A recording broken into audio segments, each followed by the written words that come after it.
Lorraine Hansberry's play A Raisin in the Sun has become an American classic since it appeared in 1959. Thanks to a very successful movie version, even those who haven't seen the play know that it's about a struggling black family using insurance money to move out of the projects where the young son sleeps on the couch and buy a house in what has been an all-white neighborhood in Chicago, Clybourne Park, a neighborhood that is not eager to welcome them. 50 years after Raisin opened, playwright Bruce Norris had the brilliant idea of writing another play, this one about what has happened in Clybourne Park over those 50 years. He calls his play Clybourne Park, and he sets it in the house that the black family wants to buy. In the first act, the white sellers of the house are packing up and getting ready to move out. It's a modest but attractive craftsman-style bungalow, typical of many in Chicago. Carl Linder, the white man who is so over-friendly in trying to persuade the youngers not to buy the house, shows up to try to persuade the owners, Russ and Bev, not to sell to the black family. Carl spouts all the usual reasons heard everywhere at the time: property values, stick with your own kind. He even tries to get Russ and Bev's black maid, Francine, and her husband, Albert, to say that they certainly would not want to move into a neighborhood where they wouldn't be welcome, that is, a white neighborhood. The scene is painful and ridiculous, almost farce today. But the reason Russ is determined to get out of the house is not farce. His son, a veteran of the Korean War, has committed suicide there. Russ doesn't care who buys the house or what happens to neighbors who were less than sympathetic to the young man. He just wants out.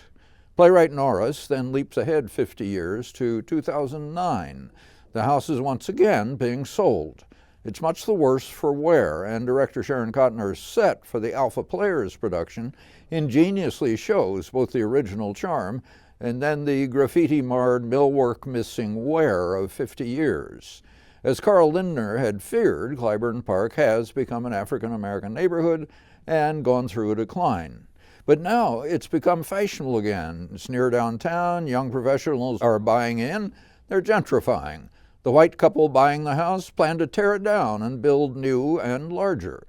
They and their lawyer are meeting with a couple from the neighborhood association and their lawyer to determine just how large a house it can be.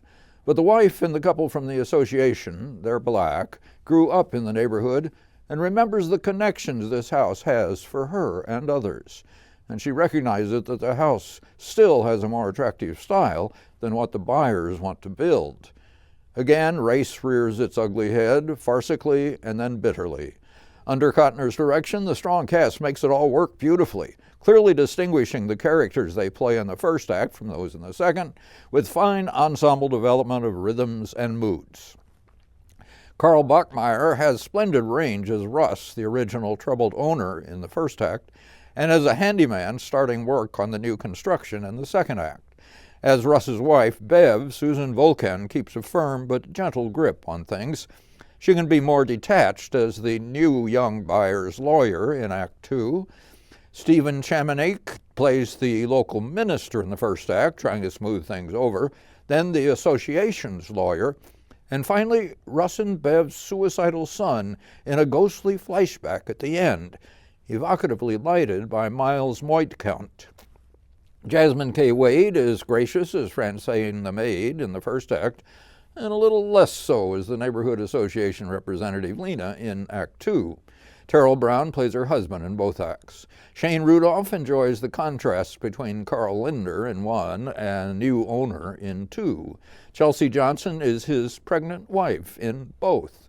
Dorothy Labouty and Barbara Lange's costumes and wigs resurrect the 50s attractively. Brian Borgsteed designed sound, and Alicia Brooks the properties. I was disappointed in the size of the audience when we attended. Those absent missed a fine production of Clybourne Park by the Alpha Players. They certainly did. Oh, too bad. I hope you like the reviews on Two on the Aisle. You can click here to see other reviews and to subscribe to our channel. Don't forget to ring the notification bell to be reminded immediately after we post. Enjoy the reviews.